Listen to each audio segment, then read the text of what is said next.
Resepi ni musim-musim hujan ni memang favourite lah kan. Kena panas-panas cicah dengan roti ke, dengan biskut tawak ke. Kena dengan roti Bengali pun syahdu juga ni, Mat. Jom kita buat bubuk kacang hijau. Baik, mula-mula kita masukkan air ke dalam periuk. Air ni kena secukupnya lah. Sebab apa? Kita nak merebuskan kacang hijau. Dan kemudian kita masukkan kacang hijau 2 cawan. Kacang hijau ni kita dah rendam semalaman. Sebab apa? Kalau kita tak rendam nanti dia mangkak, keras. Lambat kita nak kepui dia. Rendam dulu. Lepas tu baru kita masukkan ke dalam air yang telah kita didih tu. Kita rebus dia sampai betul-betul lembut, empuk, elok. Kat sinilah kena bersabar sikit. Sebab apa? Kacang hijau ni dia take time sikit. Cakap orang putih pula. Dan kemudian kita rebus dia agak-agak orang kata air tu dah sejat, dah kering sikit. Kalau dah agak kering tu kita boleh tambah air lah.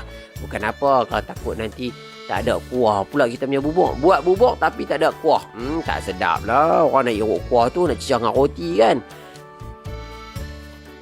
Dan kemudian kita boleh tambahkan dengan gula Melaka. Gula Melaka ni kita bubur dalam 1 ketul setengah cukup dah. 1 ketul setengah lagi. Untuk menaikkan lemak-lemak manis rasa dia tu. Dan kemudian kita tambahkan gula putih sikit. Kat sini kalau setengah orang dia tambah garam sikit untuk naikkan lemak-lemak dia. Ikut korang lah, kalau nak manis saja pun tak ada masalah.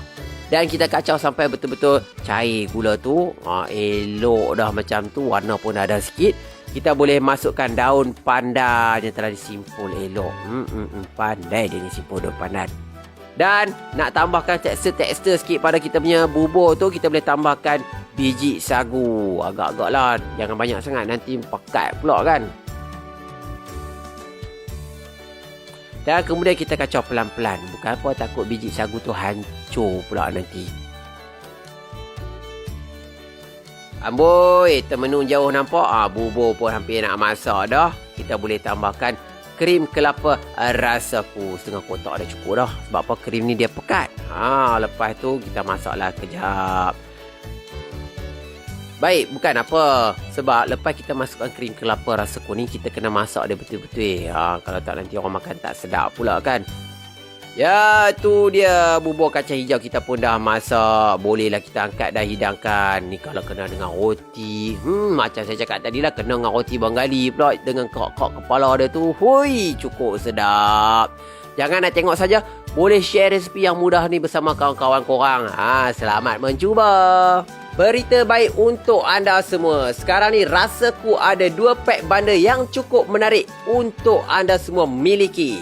Di dalam pack bundle kuih Rasaku ni terdapat pelbagai produk yang menarik. Antaranya kita ada santan kelapa asli 200ml, krim kelapa 200ml, kelapa parut, kerisik dan juga sweet corn cream style.